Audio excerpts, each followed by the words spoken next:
오피스텔 투자 요즘 여러분들 관심 많으시죠? 최근에 저에게도 오피스텔 투자 어떻게 하면 잘할 수 있는지 물어보는 분들이 많은데요. 그래서 오늘은 오피스텔을 어떻게 하면 가장 효과적이고 가장 투자를 잘할 수 있을지 그 꿀팁 이야기해 보도록 할게요. 안녕하세요, 옥토대장입니다. 최근 들어 오피스텔 투자가 많이 뜨겁습니다. 사실 엄밀히 말하면 이제 뜨거워진 것은 아니고요. 약 1년 전부터 엄청 뜨거워지고 있었습니다. 이제는 수도권 뿐만 아니라 지방 오피스텔 가격도 억 단위로 치솟고 있는 상황이죠. 그러면서 예전에는 수도권에서 아파트스러운 오피스텔, 일명 아파텔이죠. 이 아파텔만 가격이 오르고 상승했다면 최근에는 아파트형 초소형 오피스텔이 있거든요. 14평에서 한 15평 정도 되는 오피스텔까지 많은 관심과 가격의 움직임이 이제 움직이는 것을 볼 수 있었습니다. 자, 근데 이렇게 오르는 오피스텔을 발견하면 뭐하냐? 대출 규제다, 세금 더 내라 하면서 이게 좀 앞길이 턱턱 막히곤 해요. 그래서 오늘은 앞서 이야기한 대로 어떻게 하면 오피스텔 투자를 가장 효과적으로 이런 초소형 오피스텔이라도 잡을 수 있을지, 잡은 다음에는 또 어떻게 하면 잘 요리를 할 수 있을지 한번 이야기해 보도록 하겠습니다. 바로 결론부터 말씀드리면 오피스텔 투자는 법인으로 할 때 가장 효과적입니다. 왜 그런지 제가 두 가지로 한번 이야기해 드려 볼게요. 먼저 첫 번째가 대출이 잘 나옵니다. 일반 개인으로 우리가 오피스텔을 매수하면 요즘에는 오피스텔에도 DSR 규제가 들어왔기 때문에 규제 지역일 경우에 대출이 잘 안 됩니다.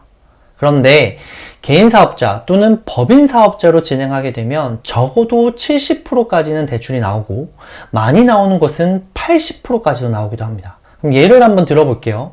모 지역에 오피스텔이 있어요.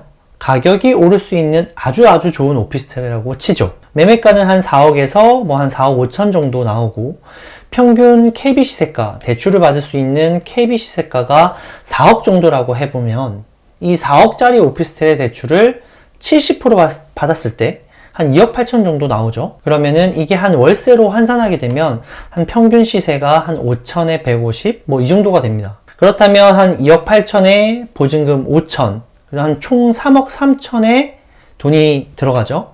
내 투자금은 한 7천만 원에 플러스 알파 중개비와 부대비, 그리고 2억 8천에 대한 월 이자가 한 93만 원 정도가 되세요.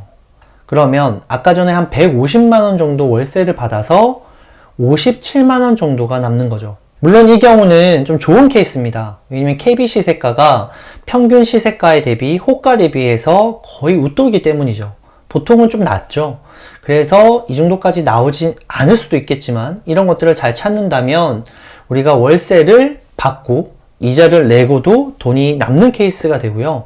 대출까지 이렇게 잘 나올 수 있다는 게 법인 사업자 또는 개인 사업자한테 매우 좋은 조건이라고 할 수 있는 거죠. 다음은 두 번째, 사실 법인으로 하는 경우에 이것이 가장 좋습니다. 바로 단기 매도가 가능하다는 거죠. 투자를 하는 데 있어서 수익률, 시세 차익 다 좋지만 그 기간이 너무 길면 그건 좀 안 좋잖아요, 상대적으로. 만약 4년을 투자하는데 100%의 수익률이다. 근데 이런 오피스텔을 투자하는데 1년을 투자해서 수익률이 50%다. 여러분들은 어떤 게 더 좋을 것 같으세요? 저는 개인적으로는 1년에 50%의 수익률이 좀 좋다고 보고 있습니다. 이렇게 특히 금리가 올라가는 시기에는 더더욱 그렇죠.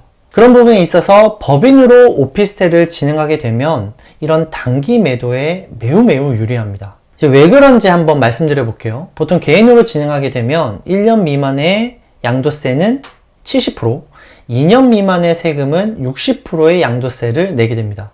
정말 이게 한 1억 정도 벌면 7천만 원, 6천만 원 정도가 훅 나가는 거죠. 근데 이 오피스텔을 법인으로 매수하게 되면 10%의 법인세만 내면 됩니다. 여기서 잠깐, 이 법인세가 개인으로 따지면 양도세 같은 개념인 건 다들 아시죠? 양도세 같은 법인세를 개인은 1년 미만일 때 70% 내는데 법인은 10%밖에 안 내는 거죠. 이 차이가 정말 엄청나게 큰 겁니다. 근데 이게 다 좋냐? 사실 그것도 아닙니다. 사실 법인도 10%만 내는 게 아니라 상가나 땅 이런 것은 맞지만 주택으로 매수하게 되면 중과라는 게 붙습니다. 지난번에 한 번 더 이야기했었는데 이 중과는 뭐냐면 원래 내던 거에서 조금 더 돈을 더 내라는 거죠. 그래서 이런 중과가 법인으로 주택을 매수하게 되면 20%를 더 내게 됩니다. 국대님 이거 너무 많이 내는 거 아닌가요? 라고 말할 수도 있겠지만 상대적으로 주택보다 어떻죠? 1년 미만일 때 주택은 70%, 근데 법인은 중과를 맞고도 몇 프로? 30%만 내게 되는 거죠. 이게 무려 40%나 차이가 납니다. 법인이 훨씬 유리하다는 거죠. 이런 양도세 같은 법인세, 한마디로 매도할 때 내는 세금에 있어서는 법인이 유리하다. 그래서 우리가 단기 매도에서도 참 유리하다. 법인 같은 경우에는 기간이 정해지지 않는 거예요.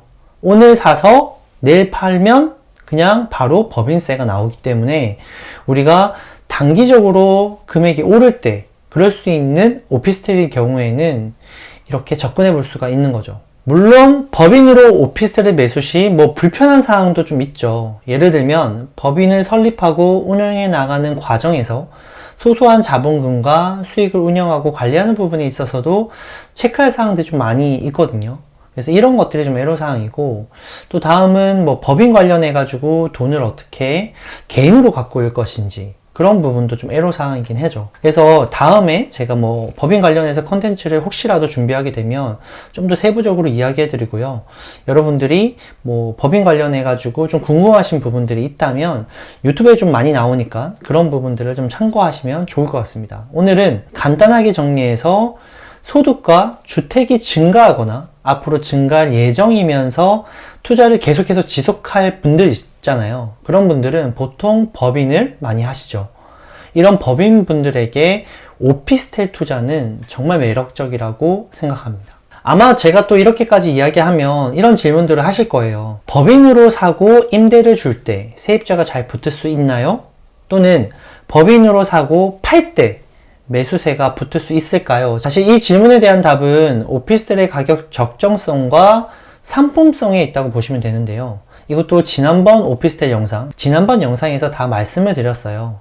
그래서 한마디로 아무거나 사는 게 아니라 다양한 지표에 의해서 선별된 오피스텔을 고른다면 법인이라도 충분히 세입자는 잘 구해질 수 있고 매도도 무난하게 할 수가 있거든요. 그래서 우리가 흔히 물이 들어왔을 때 노젓는다고 하잖아요. 오피스텔 같은 경우에도 법인으로 살 때 앞으로 물이 들어올 곳, 지역적으로 물이 들어올 곳, 또는 아파트 가격이 많이 오른 곳, 그런 곳들을 사면 참 수익 내기 쉽죠. 그리고 수익도 우리가 생각했던 것보다 좀 크게 날 때도 많고요. 자, 한마디로 정리해서 오피스텔을 법인으로 사면 무엇이 좋다? 황금성이 좋다. 즉 단기 매도가 가능해서 황금성이 매우 유리하다. 그래서 오피스텔 투자를 많이 좀 고민하시는 분들, 또는 다주택자여서 좀 뭔가 막히신 분들은 이 오피스텔 투자를 좀 한 번씩 계속 생각해 보게 되잖아요. 그 생각해 보게 될 때 법인으로 진행하는 것들을 한번 생각해 보신다면 여러분들에게 큰 도움이 될 것이라 생각합니다. 여러분은 어떠셨나요? 아마 투자를 이제 시작하는 분들에게 법인? 이거 말도 안 돼. 무슨 법인이야. 나에게 너무 먼 이야기고, 내가 회사를 차린다고? 그렇게 조금 무섭고, 두렵고, 이렇게 생각하시는 분들이 있을 수 있어요. 그게 맞지만, 무주택자일수록 다양한 종목, 투자 방법, 이런 것들을 좀 알고 있다면, 여러분들이 주택을 매수하신 다음에, 그 다음 포지션을 금방 로드맵을 그려나갈 수 있을 거예요. 그래서 저희가 오늘 찍는 영상이 꼭 다주택자만 그런 위한 영상은 아니고요. 무주택자분들도 관심을 가지고 이런 포지션이 있구나. 이게 다음 테크트리구나. 다주택자의 테크트리구나. 라는 것을 알고 여러분들도 미리 한 주택을 산 다음에 그 다음 갈 때는 이렇게 해봐야지 한번 생각해 보신다면 여러분들에게 큰 도움이 될 것이라고 생각합니다. 오늘도 영상 봐주셔서 너무 감사드리고요. 다음에 좀 더 유익한 부동산 이야기로 저는 또 찾아오겠습니다. 오늘도 모두 행복한 하루 보내세요. 안녕.